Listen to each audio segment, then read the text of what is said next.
नमस्कार, मैं हूं आपका हमजुबान संजीव चौहान और इस वक्त आप बने हुए स्टेट मिरर हिंदी पर। हमारे आज के खास मेहमान हैं डॉक्टर सतीश मिश्रा।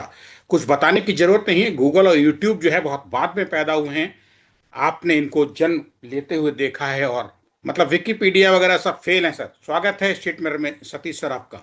वेनेजुएला के राष्ट्रपति मादुरो और उनकी पत्नी को गिरफ्तार कर लिया है यूएस आर्मी ने।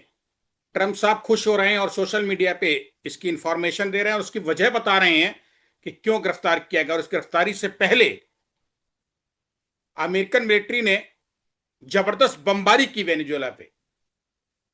क्या है सर, ये नए साल की शुरुआत 3 जनवरी 2026 हुई है, अभी तीसरा ही दिन लगा है आज। बल्कि इन्होंने नए साल में उद्घाटन ही अमेरिका ने इससे किया है। देखिए, ऐसा संजीव जी, किसी और को इसके बारे में शक रहा होगा, मुझे नहीं। मैं अमेरिकी जो राष्ट्रपति हैं, जो दोबारा चुनकर व्हाइट हाउस में पिछले साल 20 जनवरी को आए थे, डोनाल्ड ट्रंप, मैं उनको विशुद्ध रूप से एक इंटरनेशनल क्रिमिनल मानता हूँ। वो अंतर्राष्ट्रीय किसी कानून को मानते नहीं।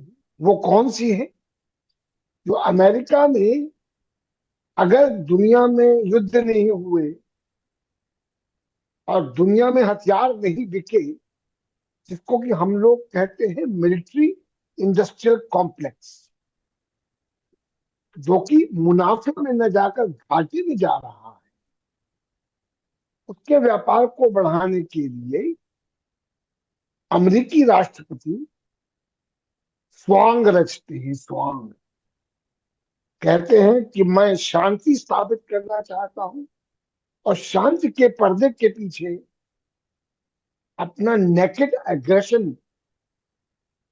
करने के लिए आमादा है।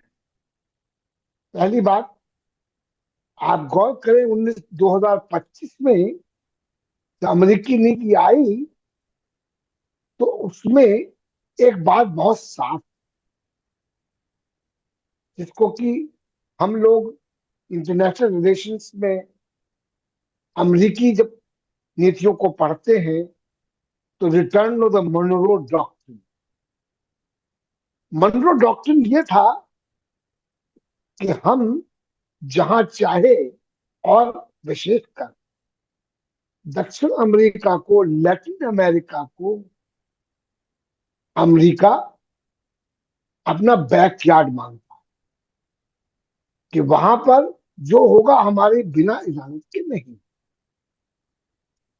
देखिए, ये पहला नहीं है, ये 14वां 14th मिलिट्री इंटरवेंशन है अमेरिका का दुनिया में। चाहे इराक में रहा हो, चाहे अफगानिस्तान में रहा हो, चाहे उन्होंने ईरान में तख्ता पलट किया हो, तो ईरान की चुनी हुई सरकार को पलट दिया था, और ईरान शाह पहलवी को बैठा दिया था इन्होंने।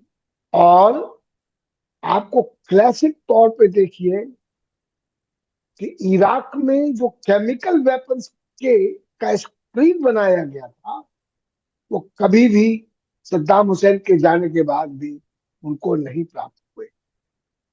उसी तरह से वेनेजुएला में क्या स्क्रीन बनाया है कि ड्रग माफिया, भाई उसके और तरीके होते हैं रोकने को। मैं ये मानता हूं कि वेनेजुएला में प्रजातंत्र को लेकर समस्याएं हैं। जो मदुरो का शासन था वो बहुत डेमोक्रेटिक नहीं। और एक तरफ तो अमेरिका ये कहते हैं कि हमें सरकार की प्रकृति कैसी हो, मतलब डोनाल्ड ट्रंप कहते हैं हमको कोई मतलब नहीं है। चीन के साथ G2 स्टैब्लिश करना चाहते हैं कि भाई आप अपना स्फीयर इन्फ्लुएंस ले लो, हम अपना स्फीयर इन्फ्लुएंस। देखिए, उसके बावजूद रशिया ने उसको यूनिवोकली कंडेम किया है, और सरकारों ने कंडेम किया है। आपको ईरान ने कंडेम किया है। ब्रिटेन की ढुलमुल जो नीति होती है वो साफ है। यूरोपियन यूनियन ये कह रही है कि हमको देखना होगा। जेलेंस्की जो डेमोक्रेसी को स्टैब्लिश करने के बड़े चैंपियन माने जाते हैं, वो अमेरिका एक्शन को अप्रूव कर रहे हैं। अब संजीव जी, देखिए, एक नॉवेल होता था 50s में, the ugly American.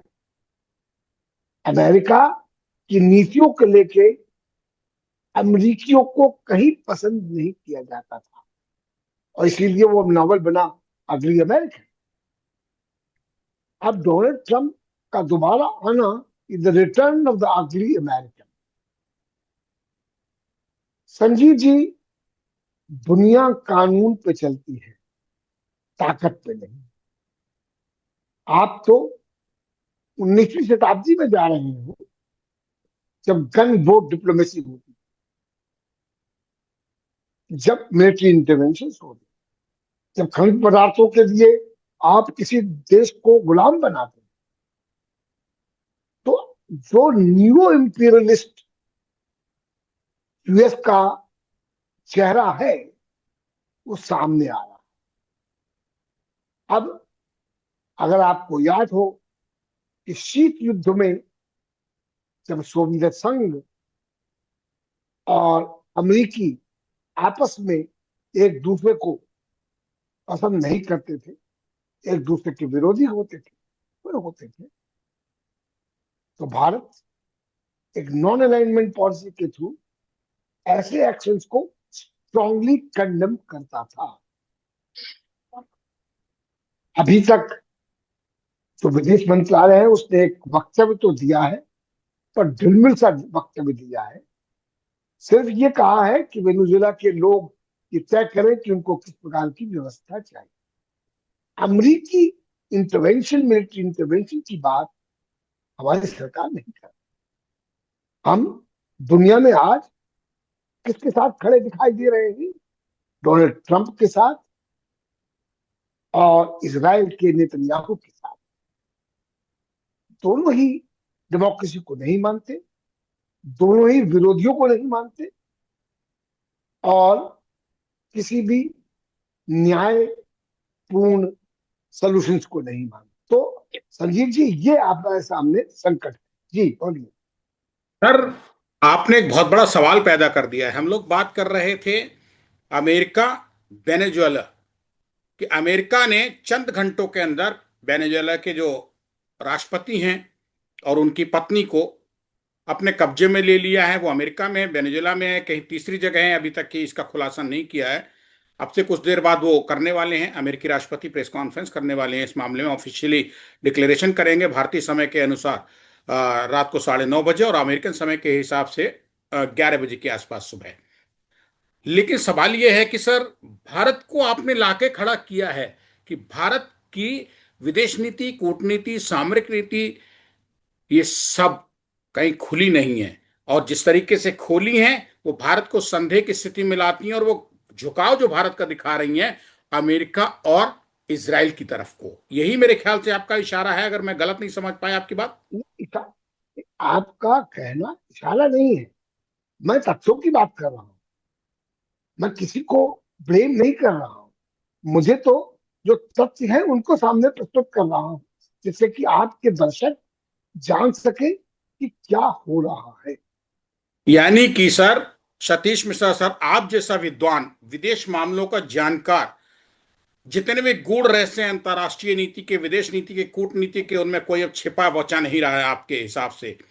Modi ji रहे चाहे आडवाणी जी रहे, ऐसा कोई देश का नेता नहीं है जिसके आप करीब ना रहे हों। और आप अगर ये बात कह रहे हैं तो सर, आपकी बात में दम है, हवा में नहीं है। सोशल मीडिया पे हवाबाजी की चर्चाएं हो रही हैं, वायरल वीडियो का चक्कर नहीं है। यहाँ एक गंभीर मुद्दे पे, गंभीर बात की चर्चा हो रही बात पे। अगर सर ये है तो क्या मोदी, यानी कि भारत के मौजूदा प्रधानमंत्री, भारत की मौजूदा हुकूमत, भारत के विदेश मंत्री मौजूदा डॉक्टर जयशंकर, इन सबके दिमाग पे अंधेरा छाया हुआ है? 50% अमेरिका ने टैरिफ लगाया, आपका मुंह बंद रहा। चीन के पास भागे, रूस के पास भागे, दुनिया में भागे, लेकिन आप अमेरिका को लेकर उस पर कुछ नहीं कर पाए। दूसरा सर, अमेरिका ने भारत के जो गैर कानूनी रूप से रह रहे थे वहां भारतीय, उनको हथकड़ी बेड़ियों में बांध के भारत भेजा, आप तब भी कुछ नहीं बोल पाए। अब जब वेनेजुएला पे अमेरिका ने इस तरीके से प्रहार किया है और उसके राष्ट्रपति और उनकी पत्नी को चंद घंटों के अंदर हिरासत में ले लिया, गिरफ्तार कर लिया है, तो सर सवाल ये पैदा होता है कि आखिर क्या भारत हड़बड़ाया हुआ है, तितर बितर हो रहा है, समझ नहीं पा रहा है कि उसको कैसे वेनेजुएला के मामले में और अमेरिका के बीच में सामंजस्य बना के रखना, किसमें उसका नफा नुकसान है। ये अफरा तफरी का माहौल भारत में है और बवाल जो असली मचा हुआ है, जंग छिड़ी हुई है अमेरिका और वेनेजुएला के बीच। देखिए, मैंने तो भारत की विदेश नीति का उल्लेख कर कहा कि अभी तक मुझे आश्चर्य है कि एक ढिलमिल किस्म का वक्तव्य आ गया, जबकि आपको अमेरिका ने जो किया है उसकी चर्चा करनी चाहिए। चलिए, हो सकता है कि प्रधानमंत्री मोदी जी, हमारे विदेश मंत्री सुब्रमण्यम जयशंकर ये समझते हो कि इस चुप्पी से, जैसा कि आपने जिक्र किया कि अमेरिका के प्रति कोई सख्त बयान नहीं देना है, अमेरिका की आंख में आंख डालकर बात नहीं करनी है, हो सकता है कि वो देश के हित में हो, मैं नहीं जानता, वो तो आने वाला समय बताएगा। तो मेरा कहना मात्र इतना है कि जो विदेश नीति के सिद्धांत हैं, एक ऐसा देश जो भारत जैसा बड़ा देश, जिसकी की इतनी जनसंख्या, आज आर्थिक तौर पर चौथी बड़ी ताकत, अगर उनका क्लेम सही है तो, उसके बावजूद आपको ऐसी नीति अपना रहे हैं जिसमें आप दुनिया में जो देखे जा रहे हैं, वो ये देखे जा रहे हैं कि अमेरिका के प्रति आपका झुकाव है या इसराइल के प्रति आपका झुकाव है। देखिए, ऑपरेशन सिंदूर के समय ये बात बड़ा स्पष्ट हो चुकी थी कि उस वक्त अफगानिस्तान और इसराइल के अलावा किसी भी देश ने आपका खुला समर्थन नहीं किया था।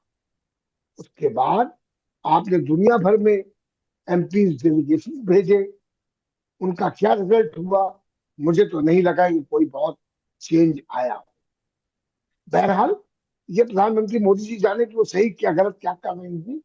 मेरे विचार में देश के हित में ऐसी नीति नहीं है। छोटा देश अगर ऐसा करता होता मुझे समझ में आता, पर भारत का जिसका इतिहास, जिसमें हम जब गरीब थे, जब आर्थिक तौर से कमजोर थे, हम भारत को बहुत आदर से और सम्मान से देखा जाता था। भारत नॉन अलाइंड वर्ल्ड में एक बड़ा नेता होता था। भारत के प्रधानमंत्री नेहरू जी की बात दुनिया के बड़े देश सुनते थे, उनके पास बैठा। इसके बहुत सारे उदाहरण हैं।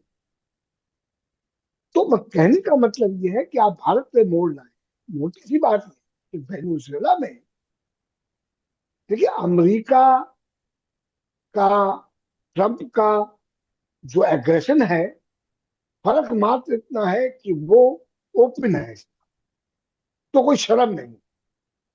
जो भूतपूर्व राष्ट्रपति होते थे, चाहे वो जो बाइडेन रहे हो, चाहे ओबामा रहे हो, या बुश रहे हो, उनकी नीतियां कुल मिलाकर ऐसी ही होती थी।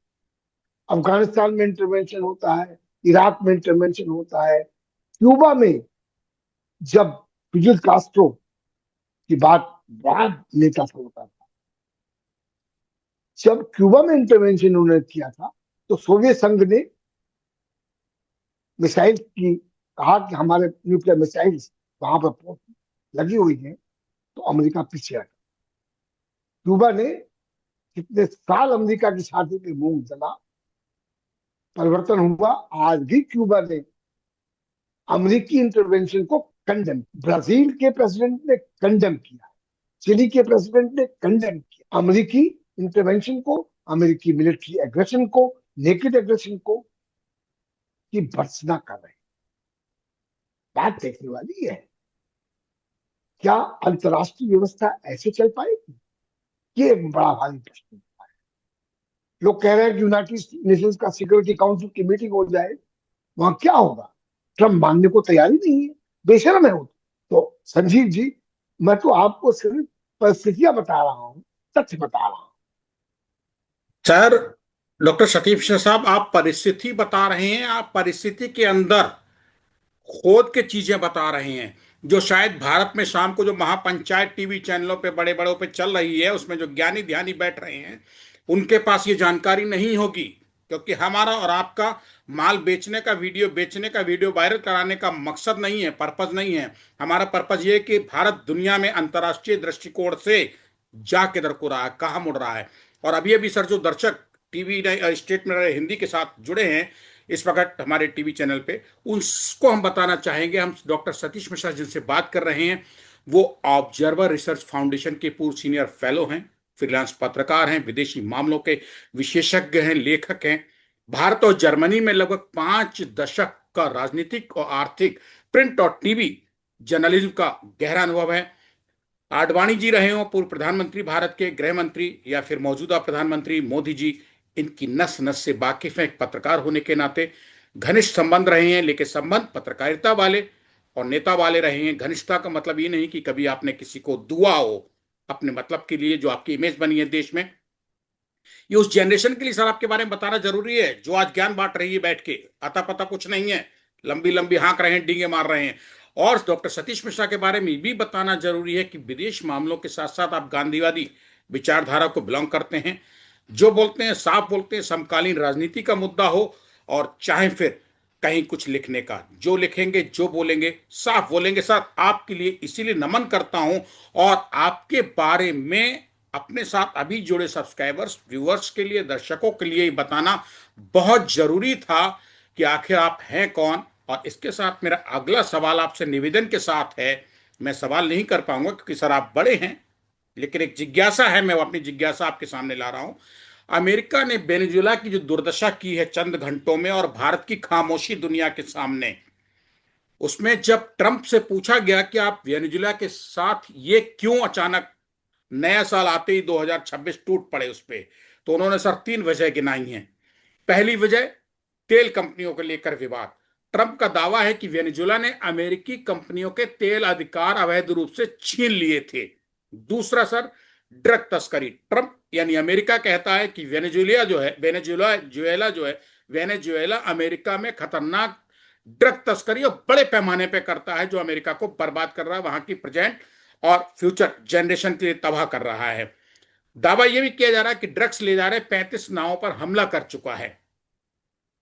तीसरा सर, जो मादुरो का तख्ता पलट किया गया है, अगला राष्ट्रपति कौन बनेगा, चार्ज कौन लेगा, कौन प्रभारी होगा, यह अलग बात है, लेकिन फिलहाल ट्रंप साहब अब दुनिया में छाए हुए हैं। उनका यह भी कहना है कि अमेरिकी राष्ट्रपति ट्रंप का निकोलस मादुरो, जो तख्ता पलट के बाद इनके अमेरिका की अमेरिकन सेना के हाथ में आ चुके हैं राष्ट्रपति वेनेजुएला के, वो तानाशाह हो गए थे, मतलब बेकाबू हो गए थे। अगर सर वेनेजुएला के राष्ट्रपति बेकाबू हो गए थे, तानाशाह हो गए थे, हिटलर से अमेरिका उनकी तुलना कर रहा है, तो फिर ट्रंप क्या है?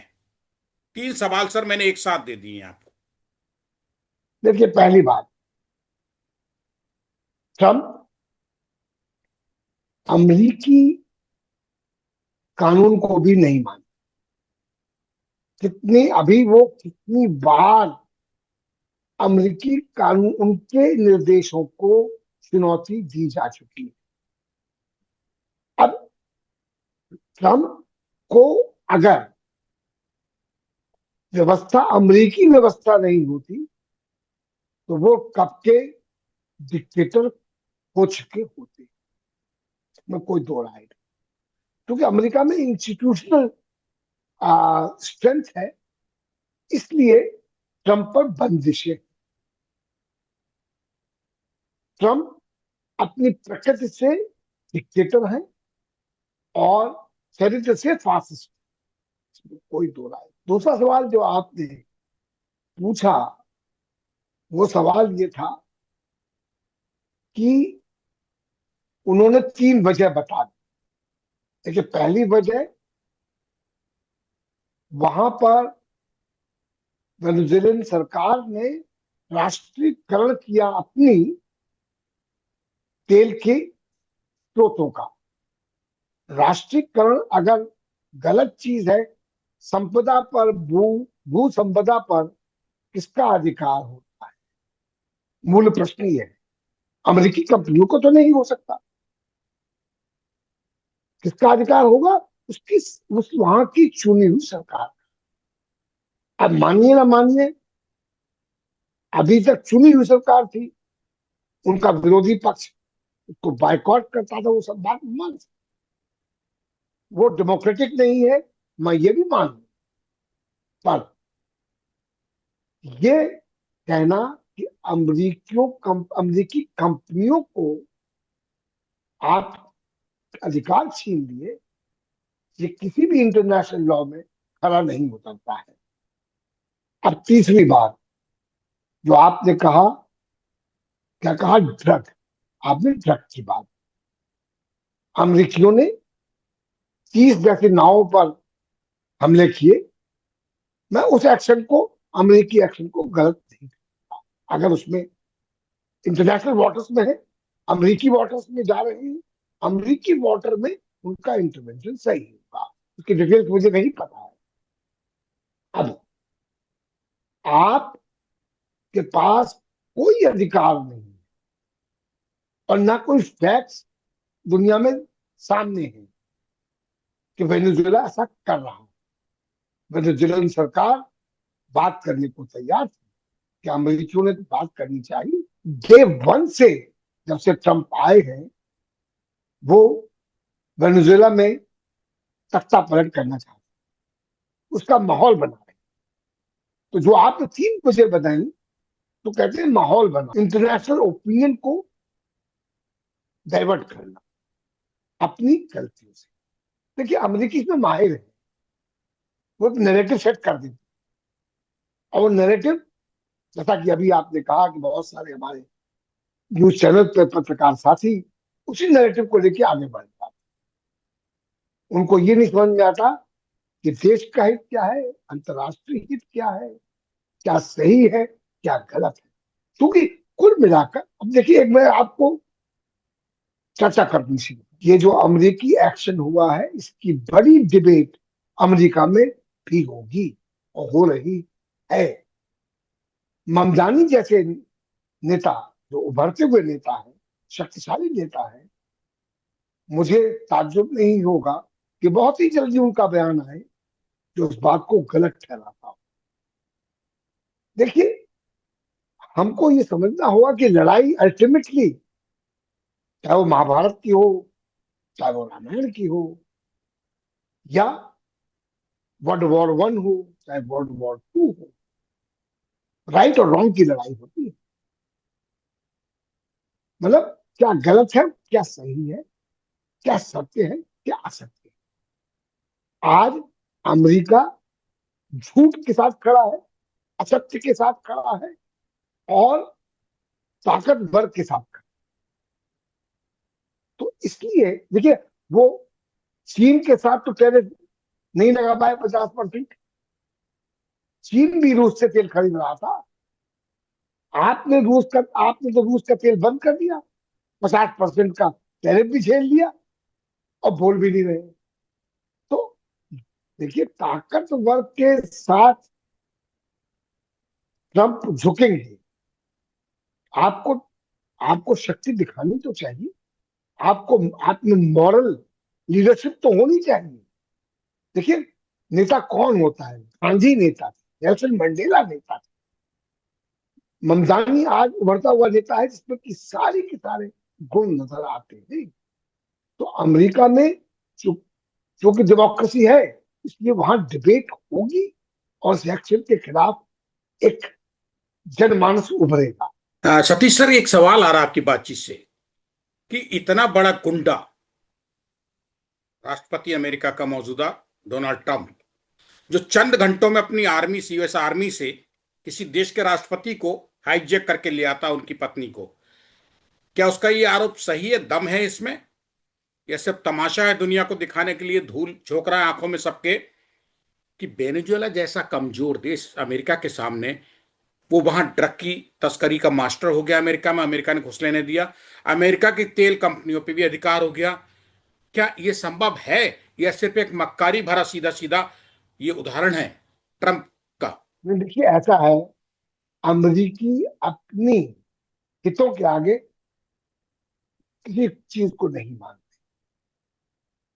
अमरीकी इसको बड़े प्यार से डिक्लेयर कर देते हैं, it is our in our national interest. गलत को भी वो सही ठहराते हैं। देखिए कुल मिलाकर इसके बावजूद अमेरिका में चूंकि प्रजातंत्र है, एक विरोधी पक्ष है, वहां पर इस बात पे डिबेट होगी। तो ट्रंप का, देखिए ट्रंप के 1 साल पूरा हो गया, 3 साल और बचे, ये तो जाएंगे। पोस्ट ट्रंप भी अमेरिका होगा, और अमेरिका को इन किन प्रकारेण रास्ते में वापस आना पड़ेगा। अमेरिका के लिमिटेड हित को सर्व कर रहे हैं ट्रंप जी, पर लॉन्ग टर्म इंटरेस्ट अमेरिका का सर्व नहीं होता, क्योंकि वो चाहे या ना चाहे डॉलर का रिजीम खत्म होने जा रहा, खत्म होगा। America is a declining power, it will take time for America to totally come to senses or decline. But China is rising. Russia cannot be brushed aside. So we must see 10 years hence what is going to happen. 10 साल आगे क्या होने वाला है, इसको समझकर नीतियों को बनाया जाता है, नीतियों को कार्यान्वयन किया। तो कहने का मतलब ये है कि ट्रम्प एक फसाड बना रहे हैं दुनिया में ये सिद्ध करने के लिए कि हमने जो किया वो गलत नहीं था। यही सवाल था। सर, समय बहुत कम है हमारे पास, 3.5 मिनट बचे हैं। मैं आपसे एक अंतिम और बड़ा अहम सवाल करना चाहता हूं, और आपसे जानकारी लेना चाहता हूं। सवाल करने की तो खैर हमारी हिमाकत नहीं होनी चाहिए, जानकारी ले रहे हैं आपसे। जहन में जो चीज़ आ रही है वो ये है कि सर, वेनेजुएला की जो अचानक रातों रात ही हालत बदले हैं ट्रंप की दादागिरी, अमेरिका की दादागिरी के चलते, उसमें वहां की जो उपाध्यक्ष हैं डेल्सी रोड्रिगेज, क्या अब उनको नया अगला राष्ट्रपति बना दिया जाएगा? अमेरिका इसमें हस्तक्षेप करेगा, बनवाएगा? एक सवाल छोटा सा, इसका छोटा ही जवाब चाहिए था। और उन्होंने ये भी कह दिया है कि राष्ट्रपति जो मौजूदा है वेनेजुएला के, मादुरो, और उनकी पत्नी के बारे में उनको कुछ नहीं पता है। दूसरे सर, इसमें क्या है कि जो वहां के जो विपक्ष के मजबूत नेता हैं वो राष्ट्रपति के दावेदार माने जा रहे हैं, जो भूमिगत हैं, बहुत समय से गायब हैं, और उनका नाम है एडमंडो गोंजालेज। तो क्या सर ये तख्ता पलट का पूरा तमाशा ऐसा तो नहीं है कि सत्ता पलटी गई है और डोनाल्ड ट्रंप अपनी पसंद का, वो वेनेजुएला का विपक्ष का मजबूत नेता एडमंडो गोंजालेज जो है उसको राष्ट्रपति बनाने की जद्दोजहद कर रहे हो? 2 मिनट बचे हैं सर हमारे पास। इस बात को नकारा नहीं जाता, मात्र इतनी बात है कि मेरे पास इसकी पुख्ता जानकारी नहीं।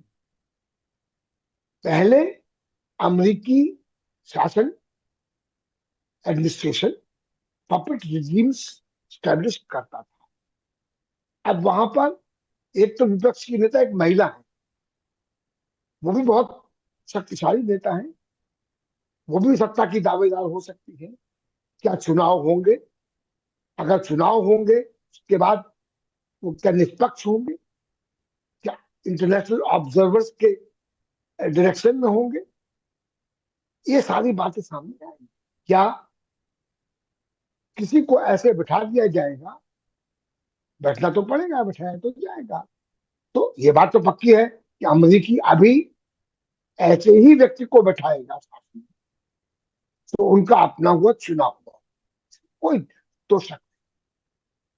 अब देखना यह है कि क्या अमेरिका वहां डेमोक्रेटिक गवर्नमेंट स्टैब्लिश करने में उसका कोई रुचि है कि नहीं, ये देखने वाली बात। सर, इसके इसकी आपकी आपकी बातचीत को आगे बढ़ा रहा हूं। जो वहां के वेनेजुएला के जो मौजूदा रक्षा मंत्री हैं व्लादिमीर पाद्रिनो लोपेज, उन्होंने कहा है कि अगर विदेशी सेना आके हमारे देश में कदम ताल करना चाहेगी, राज करना चाहेगी, शासन करना चाहेगी, कट्टरता दिखाएगी, तो हम उसको उसका विरोध करेंगे, हम नहीं जीने देंगे हम। और ये जो अमेरिका ने भी किया है 24 घंटे के अंदर, ये देश का, वेनेजुएला का सबसे बड़ा अपमान है सर। तो ये तो सर अस्थिरता जो है वो वेनेजुएला में पैदा हो रही है, और राजनीतिक संकट भी खड़ा हो सकता है अगर मौजूदा रक्षा मंत्री कहते हैं कि हम किसी घुसने नहीं देंगे, और वहां पे दूसरी तरफ जो हैं एडमंडो गोंजालेज उरोल्टिया जो 2024 से फरार चल रहे हैं, उस टाइम राष्ट्रपति पद के उम्मीदवार भी थे वहां, वो फरार भी हैं और स्पेन में रह रहे हैं। तो सर ये तो बड़ा उथल पुथल का माहौल नहीं पैदा हो जाएगा? मतलब वेनेजुएला जो है वो आपस में ही कत्लेआम ना मच जाए, वहां भगदड़ ना मच जाए, राजनीतिक संकट ना खड़ा हो जाए, और इसका फायदा सर अमेरिका को तो हो बैठे सकता बैठे है। मिलेगा। नहीं, जिसके इसको रूल आउट तो नहीं किया जा सकता। अमेरिका इस तरह के काम पहले करते रहा है। भाई देखिए ना, ईरान में जो आज वहां दुकानदार लोग और लोग पर वहां पर संघर्ष कर रहे हैं, उनके फेवर में अमेरिका बोल रहा है कि हम उनको ऐसा नहीं करने देंगे, ईरानी शासन को। तो देखिए, अमेरिका की कोशिश तो ये है ही हर जगह कि उसके लोग बैठे हों, जहां भी सरकारें हो वो अमेरिका की सरकारें हो, अपनी सरकारें ना हो।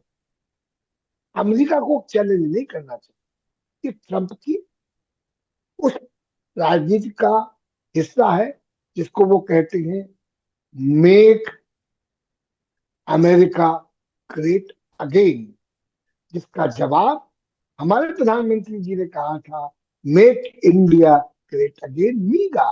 मागा एंड मीगा मित्र है तो सामने। शुक्रिया सर, सतीश सर, बहुत बहुत धन्यवाद सादर। स्टेट में हिंदी के लिए वेनेजुएला जैसे अंतर्राष्ट्रीय मुद्दे पे दो टूक साफ साफ बिल्कुल संतुलित भाषा में, संतुलित मानसिकता के साथ आपने जो कहा कि अमेरिका दादा बनना चाहता है और इस दादागिरी का परिणाम सामने है, लेकिन भारत की खामोशी इस मुद्दे पे ठीक नहीं है। जहाँ क्यूबा जैसा देश, रशिया भारत का दोस्त, ये विरोध जता रहे हो, भारत खामोश है, ये दूरगामी परिणाम भारत के हित में नहीं, अंतर्राष्ट्रीय विदेश नीति को देखते हुए। धन्यवाद बहुत बहुत सर, शुक्रिया सतीश सर।